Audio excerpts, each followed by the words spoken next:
All right, welcome back, guys. Today we're going to further discuss about some of the subtopics under hypothesis tests. Right now, I'll try to provide a very brief explanations to all these sub topics that you might find useful whenever you are carrying out hypothesis testing. Right now, the first one is what we call as a sample distribution in this case. All right. And then secondly, we're going to discuss about what is known as a central limit theorem, and then why is it very important when we analyze data using hypothesis tests. And then next, we're going to briefly go through what is known as the unbiased estimators. Okay, I try to explain this unbiased estimator as a mean to clarify as to why we are using certain formula for variance, especially when we are calculating sample variance instead of using the population's variance formula. Right? Okay, next, confidence intervals. Now, you have done a lot of questions related to confidence interval. Here, I'll just briefly show you how the formula for confidence interval can be derived from, depending on the distributions that you are working with. Right? And then lastly is degree of freedom. Now, even though whenever we are using student t distributions, we indirectly have applied degree of freedom. And then the formula that we're using is n minus 1. So here I try to extend the foundations of degree of freedom.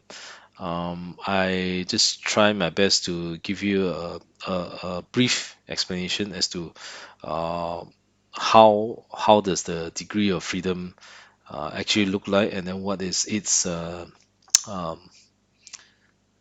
purpose of calculating degree of freedom here, right?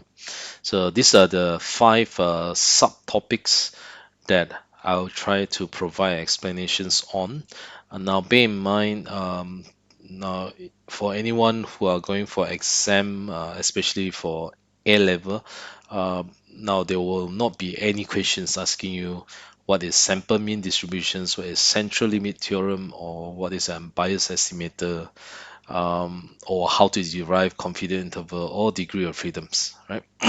But as you progress further in your study, yes, you may find that all these subtopics will become more relevant, right? So I hope that will be useful before we go into the next section. Okay, now the first one, sample mean distribution.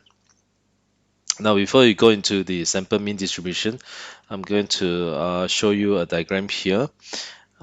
Initially, we will have populations of your interest that you are interested to investigate, right? So populations actually consists of every single elements within um, the scope of your investigation, right?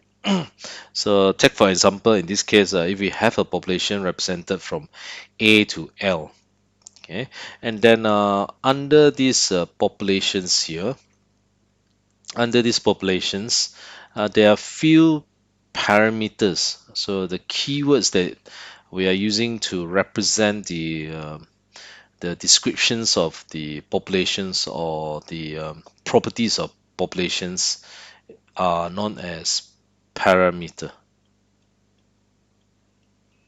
Okay. So if you wish to investigate or describe your populations, we prefer to describe them based on the population parameters. So whenever you come across the word parameters, we are referring to all the uh, descriptive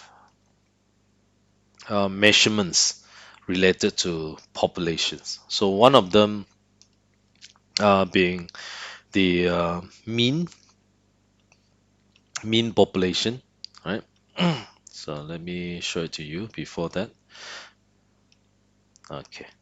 So populations usually has a parameter known as mean, and then the notation used for this population usually is the symbol mu here. This one is the mean, population mean in this case, right? And then we also have another parameters to describe the population, which is given by this sigma here. This sigma represent the standard deviation.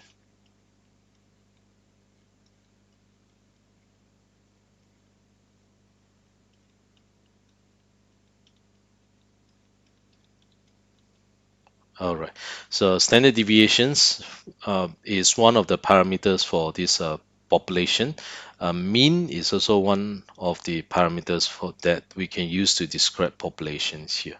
Now, out of these populations, we can we can collectively draw certain samples from the population, and then here, take for example, we can draw a sample of size 4 here from the population. So the first sample, we could label them as x1, whereby the sample 2 we can label them as x2, and then we can have sample 3. All of these samples are of size n equal to 4 here. Of course, you can continue to draw as many sample size 4 as you like. Okay, the more samples that you can draw from the populations, the more precise we are able to draw conclusions to the parameters of the populations. Because usually we don't have the um, sufficient informations relevance to the populations, because we are just not able to collect all the information from a population due to certain constraint like financial constraint, time constraint, and then of course finally due to human resource constraint here, right? That's the reason why we draw sample instead of collecting all the informations from the populations. Now, for each of these populations, sorry, for each of these samples that we have drawn, we can calculate its individual mean here. So the sample itself, we can obtain a certain description regarding the samples that we have drawn. Like for instance, X1 sample, we can calculate its individual sample mean. At the same time, we can also calculate its individual sample standard deviation. So we will find that each one of these sample x1, x2, and x3 may not have the same sample variance or sample standard deviations, but their sample mean may closely related to each other, right? Or they may not be the same, but they will not be too far away from each other. Right now, this is the conceptual idea of population, and then the sample that we can draw from the population.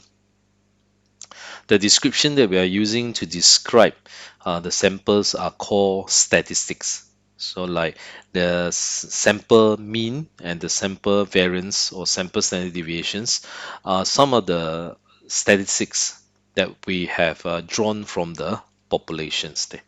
Is more like an estimate to the two most important parameters from the population, which is the mean and the standard deviation. Right?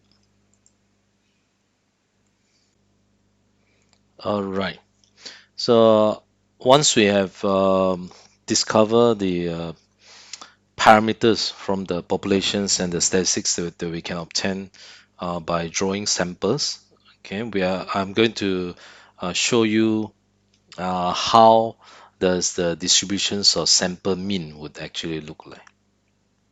Okay, now from the populations that is of your interest, we are going to draw all the samples here, and then each one of these samples um, has their own individual statistics. So for instance, we can calculate its individual mean, we can calculate its individual standard deviations here. And then let's look at how would the mean, the sample mean distributions look like. Okay, now before that, let me just write down the parameters for population, which is a mu here. And then standard deviation is given by sigma. This sample here is x1, x2, x3. Now, of course, you can draw as many sample as you like here. Right? Now, the sample mean distributions usually have two parameters that is of interest here. The first one being the estimated mean. So, what would be the expected mean for this sample mean? Now, let's I would say let x be any random variable in this case.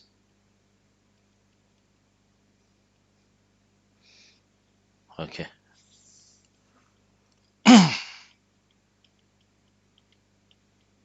All right. So this x represent any random variable, may be discrete or continuous. Okay.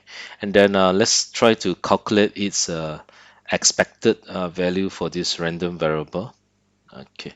Now this x represent all the samples that we have collected, and then each one of these samples we can calculate its own individual mean and standard deviations. So since x represent any random variables, then x bar would represent the random variable for the mean, for the sample mean. So now the x bar represent the random variable for sample mean.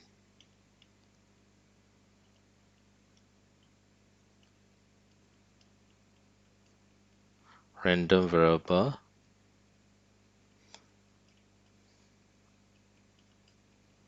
that represent the sample mean.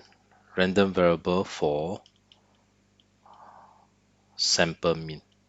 Or you can say that this random variable represent the sample mean.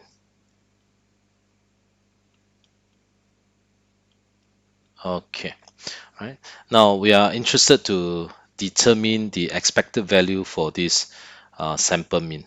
So I'm going to calculate its sample mean here. Expected value for its sample mean. Now the expected value for sample mean basically means is the average or the mean itself is the sum of all the data that we have collected from each one of these individual sample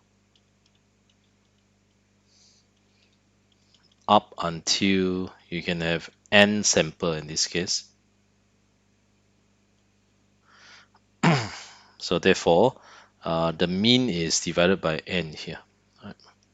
And then from the property of the expected value e, any constant we can take it out as it is. So 1 over n. Now that will be the same as e x1 plus x2 plus x3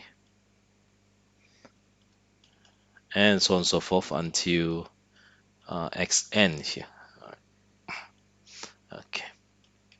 And then each one of these expected value, theoretical expected value should be the same as its population's parameter, which is a mu here. So the n, each one of these is the same as, I can write down like this, expected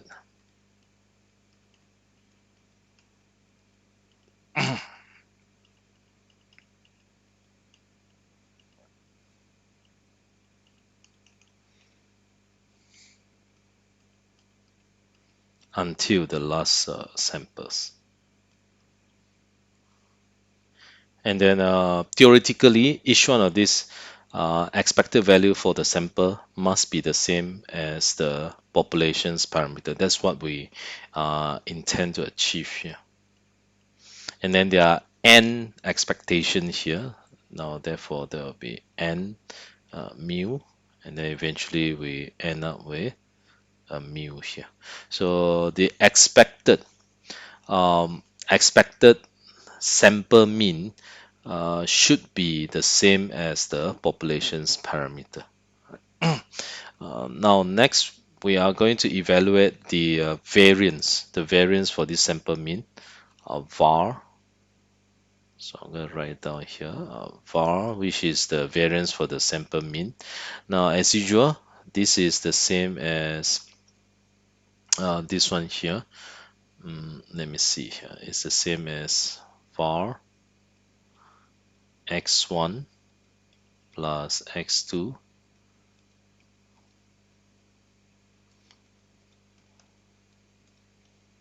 until xn also divided by n.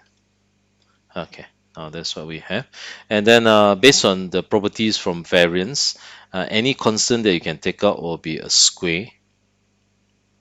Okay, now that will be the same as variance x1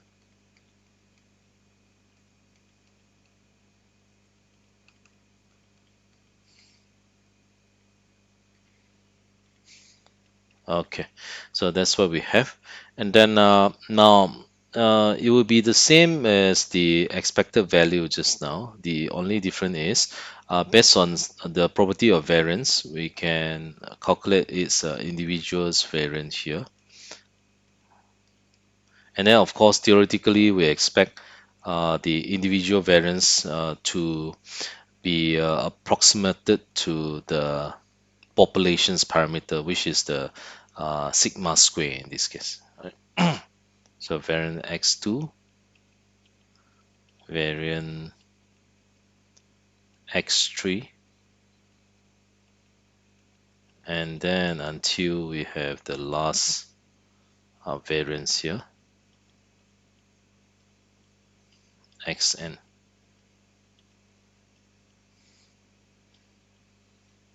And then we can simplify this as, because there are n variants here, so each one of them is estimated to approach the population's parameter, which is a sigma square here. Okay, and then eventually we have sigma square over n. All right, and then in the next sections, I'm going to show you what is a central limit theorem. Now, based on central limit theorem, in short CLT, it is stated that sample mean distributions would approximate standard normal distributions in this way. So the sample mean would approximate standard normal distributions that has a mean as its parameter, and then the variance as sigma square over n here. All right. Now this is where we get the variance for this sample mean.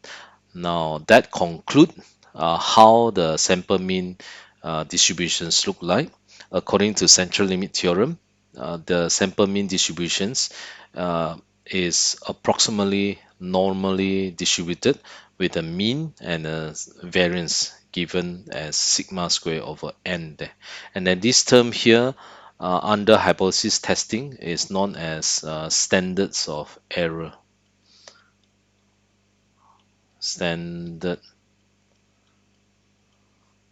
um, standard margin of error, or standard of error in this case. Now, under descriptive statistics, this section here is known as standard deviations. So it's a different term used to describe the usage of that calculation. So I hope this gives you an insight as to why you are using that formula to determine the sample standard deviation, or in this case we call it standard of error, or margin of error in this case, right? Okay. I will move on to the next section soon. All right, welcome back. This is our next section, central limit theorem. Okay, now I'm still using the same concept like before. Okay, now central limit theorem is some sort like a guideline for statisticians to use whenever they carry out hypothesis testing regarding the types of distributions that you are going to use to model your analysis in this case, right? Now, some of the guideline are shown as below. I'm going to show you the first guideline. Okay, this is the definitions for central limit theorem.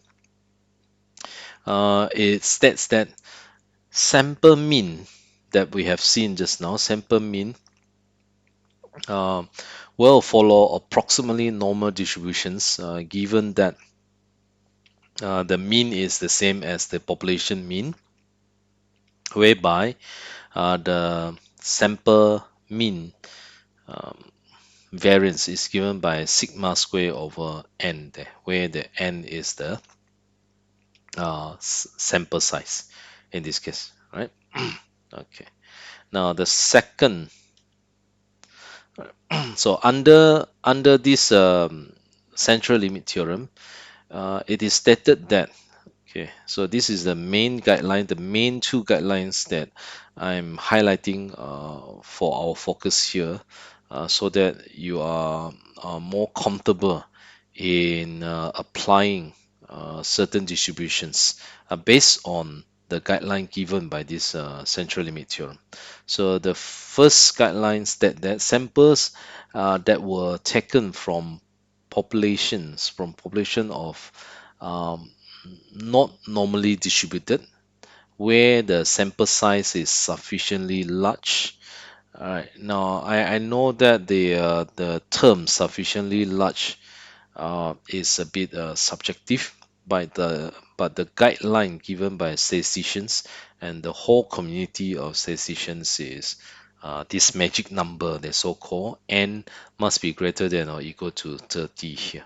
Right? So if you have taken any samples from a normal distributions population, whereby your sample size is considered as sufficiently large.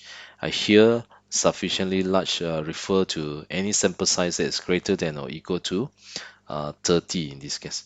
If that conditions uh, is satisfied, yes, we can actually apply this central limit theorem, and then it state that we can approximate the sample mean distributions even though the sample was drawn from a population that is not normal. We can still assume that the sample mean is normally distributed with the mean equal to mu, where the variance is equal to sigma square over n here. Right, now that's the guideline given by the central limit theorem. The second one, in the event that your sample size is either small or large, if the sample were taken from populations that is already normally distributed, then we don't really need to uh, worry about whether we are supposed to assume the sample mean to be normally distributed. We can be very sure that we can assume the sample mean distributions would be normally distributed even if the sample size that you have drawn is not sufficiently large, which is less than 30, given that the population is known to be normally distributed, then we can assume that the sample mean must be normally distributed. All right. So I hope this is clear regarding central limit theorem there. Okay. All right. All right.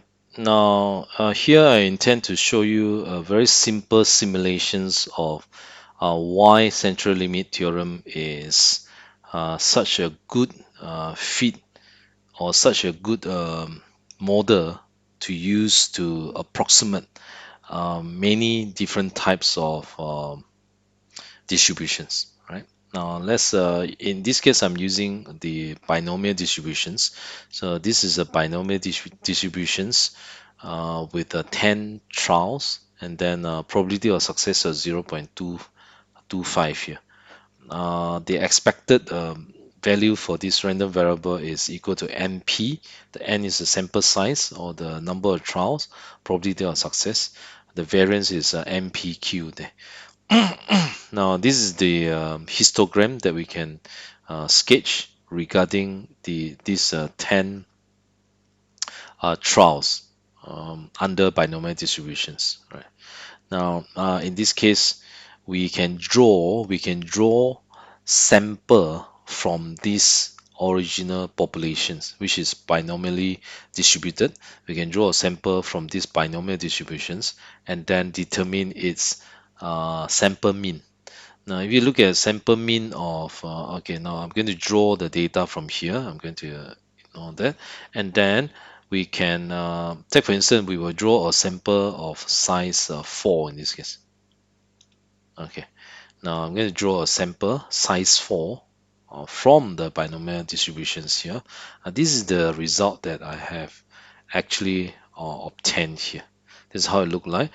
Does this data that I have collected uh, would fit in nicely with any normal distributions? That's my intention here. So does it fit in these normal distributions? So does this sample mean distribution fit in these normal distributions? So we're going to try out. So for sample 4, so I'm going to put down 4 there. You can see that basically is quite a good fit here. So up to 4. Now you can see that it's not very accurate, but roughly is there. Now you can see that this normal distribution can be considered as a good fit to the sample mean distributions that we have drawn from the binomial distribution. Of course, this one may have a lots of error, but as you increase the numbers of data that you have selected, for instance, in this case, we increase up to 20, then the sample size up to 20. You can see that the fitting is more highly accurate at this point, right? And then, of course, you can actually increase it to 100. So how good is the model? Would it fit very neatly? Right. So in this case, let me try to put it up to 100 here. You can see that it fit much more nicely to the sample mean that we have drawn from the binomial distribution. So this one actually show you an empirical simulation as to how important and how useful this central limit theorem is.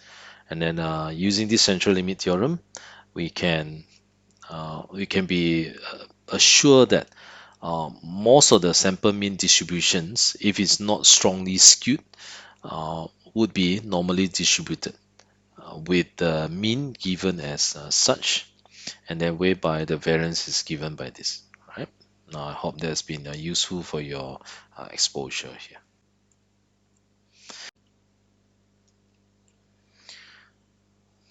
All right. Now, next is unbiased estimator. Right. Now, let me give you a very simple definition of unbiased estimator. Any estimator is considered as unbiased if it satisfies this relation here. Right. Now, today our focus is on um, unbiased estimator for variance, for sample variance.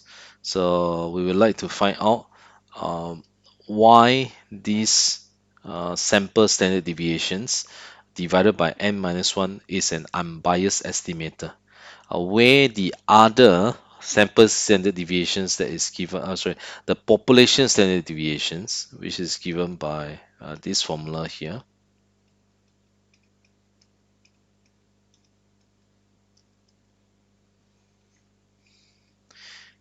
is an unbiased estimator. Okay, so why is it very important? In order for us to analyze more accurately, we need estimator that will be unbiased, sort of is more fair uh, in term of its probability nature. All right. So I hope that that will be that will serve as a very brief introductions to what is known as the unbiased estimator. The estimator may not necessarily be variance here. It could be the sample mean that can be used as an estimator to the population's parameter mu here. But today we are more interested in finding out as to why these sample standard deviations given as n minus 1 is is an unbiased estimator as compared to this another sample standard deviations given as s squared equal to this divided by n in a while, right? All right. Next, we're going to go through the proof as to why this is the unbiased estimator. If we are able to prove that the expected value for this estimator is equal to the population's variance, then we are certain that this is an unbiased estimator. Now, before we start with the proof for this, we need to work out the proof for whether this is not an unbiased estimator. So there's another version of this standard deviation, which is given by this divided by n. Okay, so now to do that, I'm going to work out the expected value for this one first. Now that will be the same as this one here.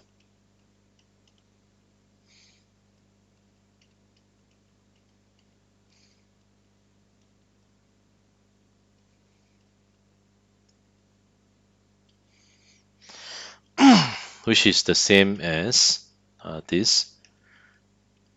By using the property of expected value, we can take out the constant here, and then that will be the same as the sum of the expected value.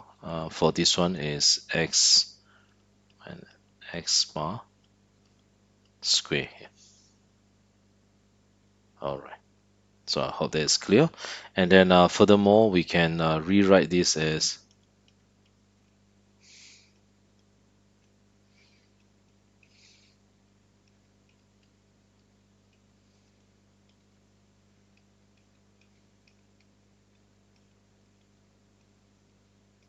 okay. So I hope that is clear. This mu is the population's parameter, the population mean. Now you notice that it was introduced in to ease the calculations shortly. Now this is actually the square of this. So from here we can rewrite this as, I'm going to work it out here. We still have the summation. Then we can safely write that as x minus mu square. What do we have here? We have 2 and then this one here.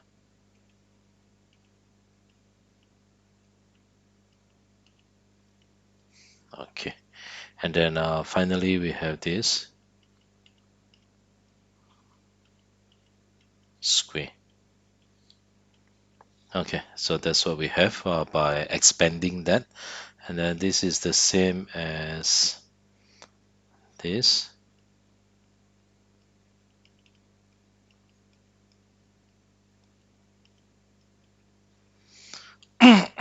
I can work this out as 1 over n,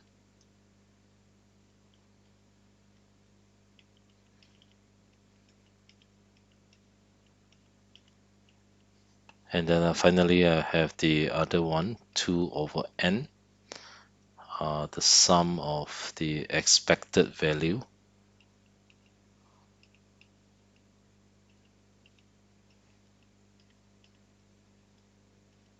Okay, so that's what we have. Using the definitions for this expected value here, we know that this is the same as variance. This one is the same as variance. So I'm going to write it down here. Yeah, so the formula for this is I'm going to write down a remark here.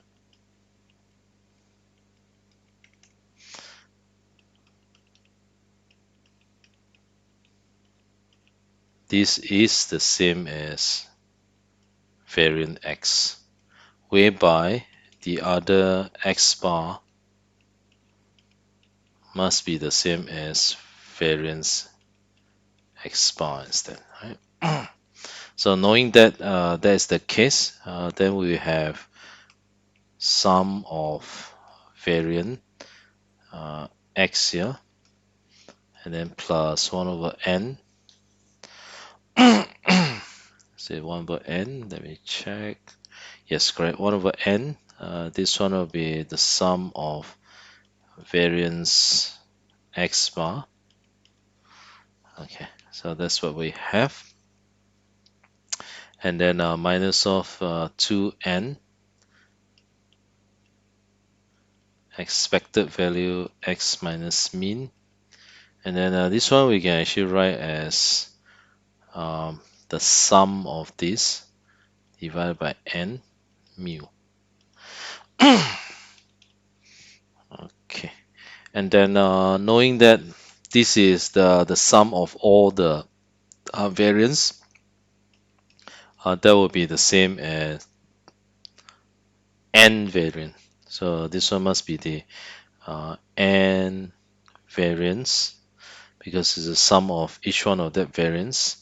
And then here we have the sum of all the variance for the sample, which is this. This is actually the variance for the sample mean, and then there are n of them. Okay, so that's what we have. And then this one here, we can rearrange that to be 2 over n square sum. That will be, if you take out the n, then that will be e x minus mu, and then that will be the sum of x minus n mu. Okay, so that's what we have. And then if we try to simplify this, we will get sigma square, and then this one we will get sigma square over n minus 2 over n square. And then from here is a bit tricky. Now we know that this is the same as x minus mu, but this part here is the same as sigma. This is actually sigma mu, which is the same as sigma x minus mu in this case. All right. And then finally we can combine these two. That is actually n plus 1 over n sigma square. And then this part here, the sigma, we can join together here, right? So that will be the same as, let me see, this is the same as the expected value, which is the same as this.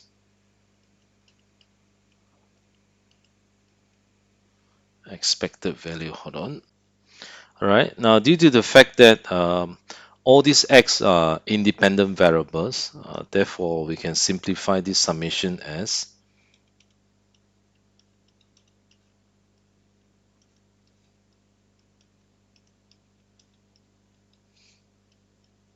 so we can simplify this as such. And then based on this definition, this part here, I'm going to write down here, that would be the same as n plus 1 n. And then that will be the same as minus 2n square. That will be multiplying with an n variance square. And then finally, we will be able to reach these conclusions here. Let me see what we have here. We have 2 sigma square over n there. Okay. And then finally, we can simplify this as n minus 1 over n. You can see that this is not the same as sigma. Therefore, this is a bias estimator for variance, for the population's variance. All right.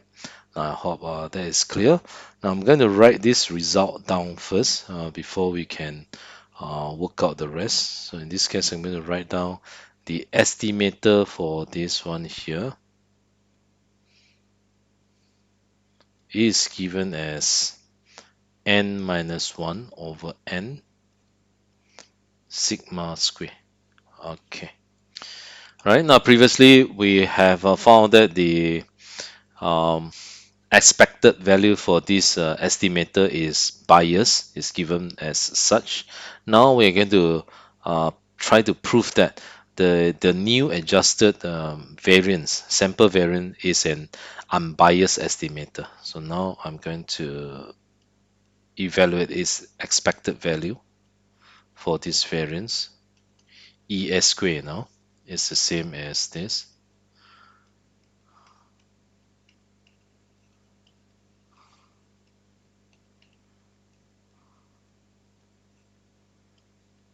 Okay. And as usual, we can take out the n minus 1 here. Then that will be the same as this.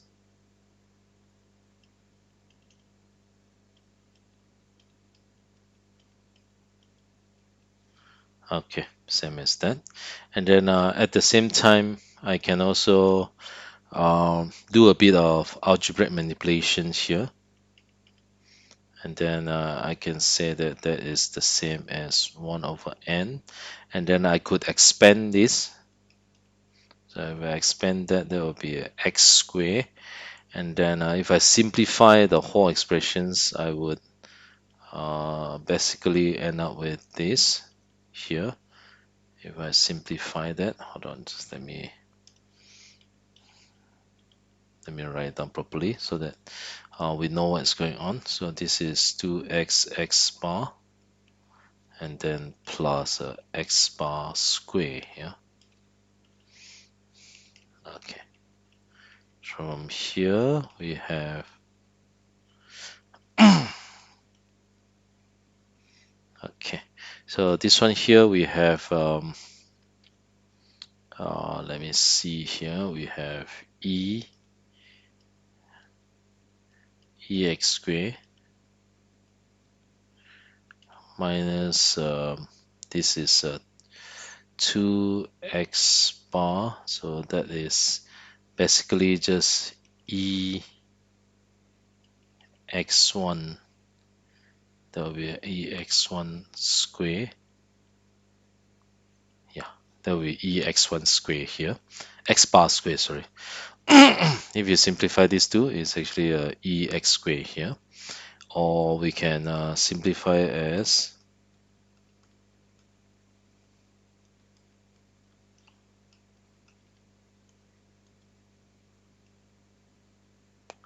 hold on, let me see what we have here. That would be x bar square and then divided by this. Okay, yep, correct. Hold on, just let me clean this up a bit. So from here we can rewrite this as it is. Hold on, I think it's better at this point. I will write down E sigma 1 over n. Instead, the E can be taken out in this case. Maybe that will be much more easier to work with. at this point of time.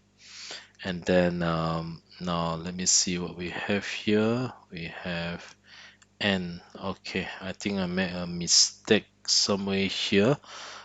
Just let me correct it. Okay, I think I made a mistake here.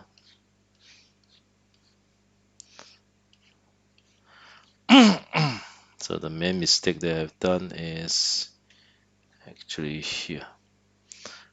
I think I shouldn't be okay here. Just let me make the correction here. So from here onward, maybe it's best if I take out the e here. It's a bit messy inside there. So that will be the sum of 1 over n. That will be an x square. Yeah, correct. So that is an x square. Sorry. 1 over n sigma x square minus 2x x bar plus x bar square here. Okay, now this is much more better. And then from here, we can collect all these terms together. We will end up with this. In this case, I will be able to get x square. And then this part, I will end up with, let me see, negative n. Yep, correct. Negative n x1 square. Yep. Okay.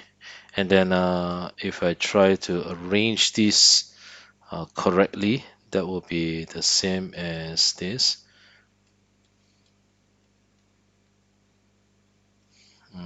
Let me see here, minus n x bar square over n.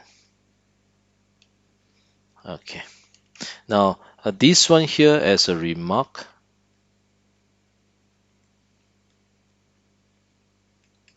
we know that this square minus n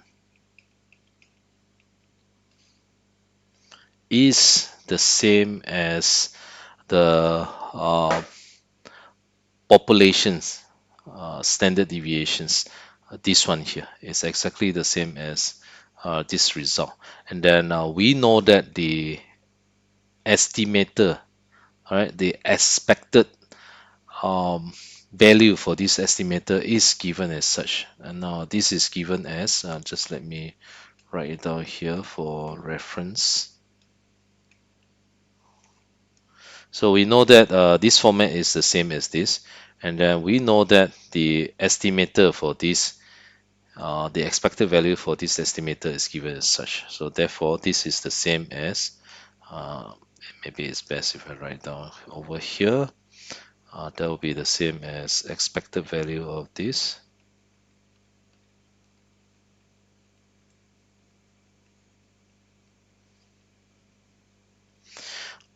And then that will be the same as n minus 1. And then this whole result is given as such, multiplied by n minus 1 over n multiplied with sigma square, which actually end up with sigma. So from here, we know that therefore this estimated value is the same as sigma square, and then therefore we know for sure this is an unbiased estimator for the population's variance, right? Now I know that it's a bit tough in terms of this. It's algebra, but you can go through that and try out yourself. It might be a worthwhile learning journey for you. Right? Now I'll see you in the next section shortly. Right? Now next we're going to look at confidence interval. How the formula for confidence interval was derived. Right?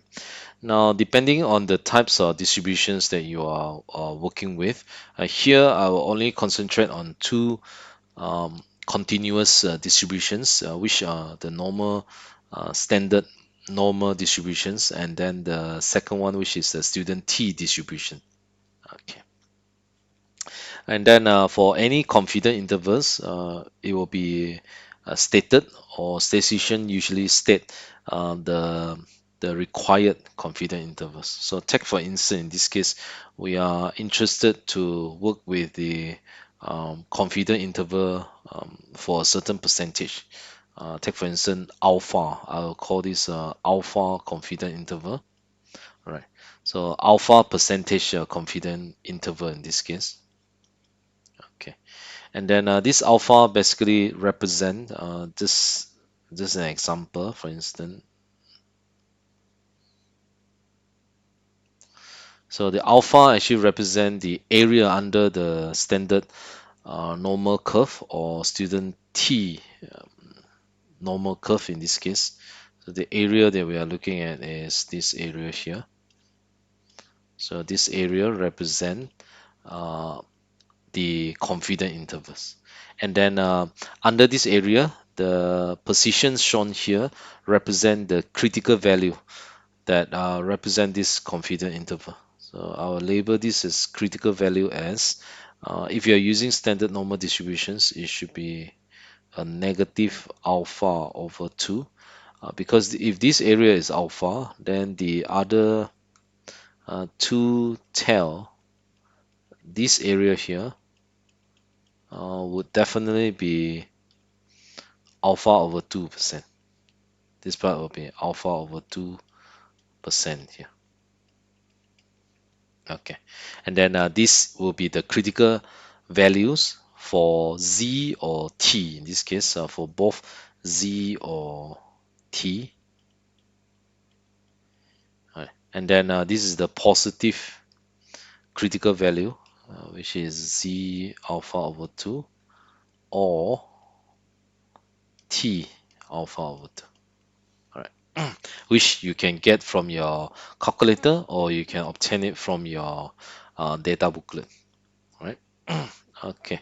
Now, confidence interval of alpha is defined as, now by definitions, this is what it actually means.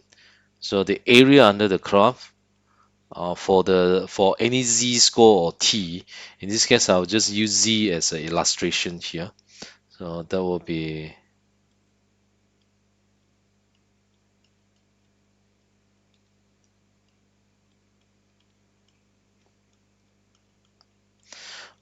so the area covered from negative z alpha over 2 to z alpha over 2 must be alpha percent. Now that's the definitions for this area here. And then this section that we are looking at is known as the confidence interval. So I'll write down in short. This is the confidence interval here, whereby the z itself, right, where the z, in this case the z score is given by x bar minus mu divided by over n.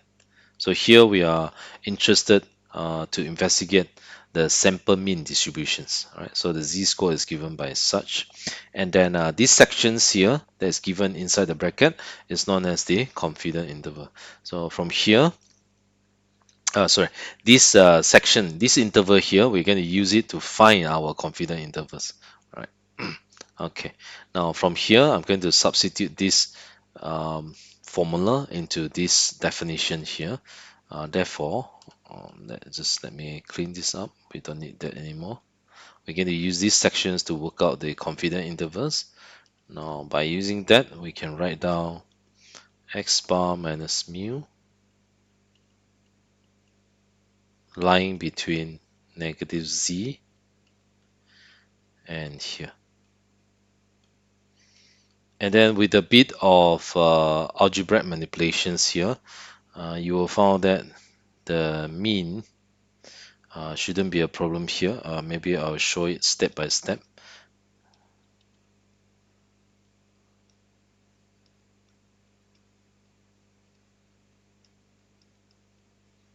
Oh yeah, usually I'll show you the textbook version of how they write this.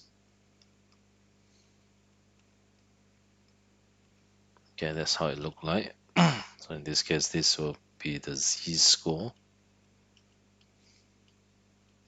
All right. Now, so far, this is the stage that we are in. And then after rearranging, we found that we can write this estimated population mean will be lying between um, x bar minus z, and then x bar plus. All right. And then this section here, this whole section here is what we call as the confidence interval.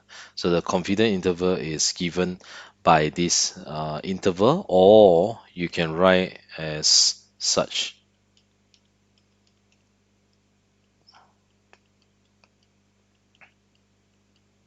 Right? Or you can write in term of um, t score if you are using a student t distributions.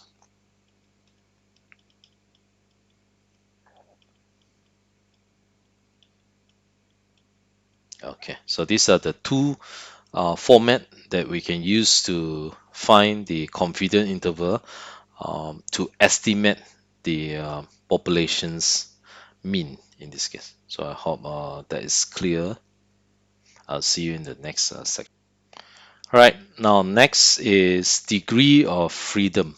Okay, we have been using degree of freedom in um, carrying out hypothesis testing using student t distributions. All right. Now, what is a degree of freedom here? All right. Now, I'm going to show you some of the definitions and then the guideline that we use to determine the degree of freedom here. All right. Okay. Now, these are the two guidelines or the formula that we use to calculate degree of freedom. And then usually degree of freedom is labeled as V here. We can use the first version to calculate degree of freedom. It is the sample size n subtract off with number of estimators k. Estimators here means it could be the mean, the sample mean that we use to estimate the population's mean, or it could be the standard deviations, or it could be proportion and so on and so forth. Any value that you use to estimate the population's parameter fall under numbers or estimators here, and then subtract off with restriction. This restriction usually refer to the sum of all the data that you have collected, and then usually these restrictions sections only carry the number one, right? Because there's only one restrictions for the simplest case where it involve the sum of all the data there. Now, next, you can also calculate degree of freedom using the second format, whereby we're going to use number of classes instead of number of size. Now, subtract on number of estimators also, and then subtract off with a number of restrictions that we are having. Usually the number of restrictions is just one, right? Because the total is always a constant. All right. Now let's look at a few example how we can actually relate to this degree of freedom, and then give you more insight as to the purpose of calculating degree of freedom here. Right? Now the first example here, assuming that these are the data that you have collected. We have 6, 8, 5, 9, 6, 8, 4, 11, 7, plus an unknown, for instance. Right? Now, there are total of 10 data sets here. We have total of 10 data sets here. And then we are given the sum equal to 69. Now, the sum has been fixed in this case. All right. Now, therefore, you can ask yourself like, how many of these numbers can actually varies or you can change? how many of these numbers that you can change if you already knew that the sum has been fixed at 69 here. So here we can say that we can have 9 different numbers that we can change its value, um, even though we know that the sum of these 10 data sets would sum up to 69. We still have a chance to actually change all these value here: 1 2 3 4 5 6 7 8 9. So we are free to change 9 of these data sets, knowing that the sum is fixed. Now, once you have changed these 9 data sets, the last one is also fixed, because once you have fixed all these 9, the last one is a constant because your sum is a constant here. And then here we say that we have a degree of freedom of a 9 here. So degree of freedom of 9. You can use that as a very simple formula of V equal to number of data set minus of 1. Now what does this 1 actually represent? This 1 actually represent the restriction. We only have one restriction here, whereby the total has been fixed. And then how many of the different variables that can varies? There are 9 of them that can varies, but once you fix the 9, the last one will stay as constant.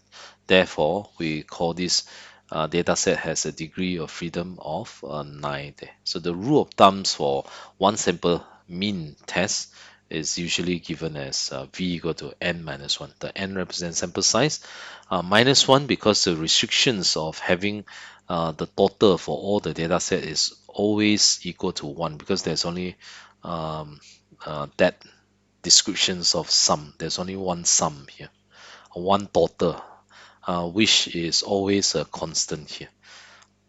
All right, so I hope that is clear. The second example. All right, let me clean this up first. For the second example, you might be given a data in this form. For instance, we have different outcomes. We have 1 column, 2 3 4 5 6. We have 6 columns. These columns are known as classes. The classes that you have learned when you are picking up descriptive statistics. So this is like one class, 2 classes, 3 4 5 6. So there are 6 classes here. And then we also know that we will be able to calculate all the frequency, and then we know that the sum of the frequency is always fixed. Therefore, the degree of freedom for this example will look something like this. We will be using the second format of the formula, number of classes. The number of classes that we are looking at is 6 of them. So number of classes is 6. And then numbers or estimator. Have we calculated the mean? Is the mean being given to us? No. Right? We did not calculate the mean. Is there any restriction? So there is no estimator being evaluated here. So 0 estimator. Is there any restriction? Restriction usually refer to the total. Total here. Yes. Of course, this total is always constant. This is always a constant. And then the total has always been fixed. Therefore, there's only one restriction to this. Therefore, we can finalize the degree of freedom for these data sets to be having a degree of freedom of 5. Right? I hope that give you a brief introductions to degree of freedom. Now I'm going to show you the next example, how the degree of freedom would look like. Okay, now sometimes you may also have a degree of freedom in such a case. You can see that the total has been given. Other than that, the mean core was also estimated. So the mean core has been estimated also. So this is one example of what we call as the estimator. It's some value that you use to estimate some parameter for the population.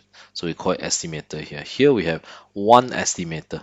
Therefore, we're going to use the second format of the degree of freedom. Number of classes here, we have 1, 2, 3, 4, 5, 6, 7. So seven, we have seven columns or number of classes, and the number of estimator that we are given, or maybe you have to evaluate it. In this case is one. We have one estimator that has been given, and then restriction, because the total is always a constant, so therefore restricted to the one total. Therefore, in this case, we can conclude that the degree of freedom is equal to a 5 there. All right. Now that conclude our discussions on all the subtopics for this hypothesis testing before we move into the next sections there. All right.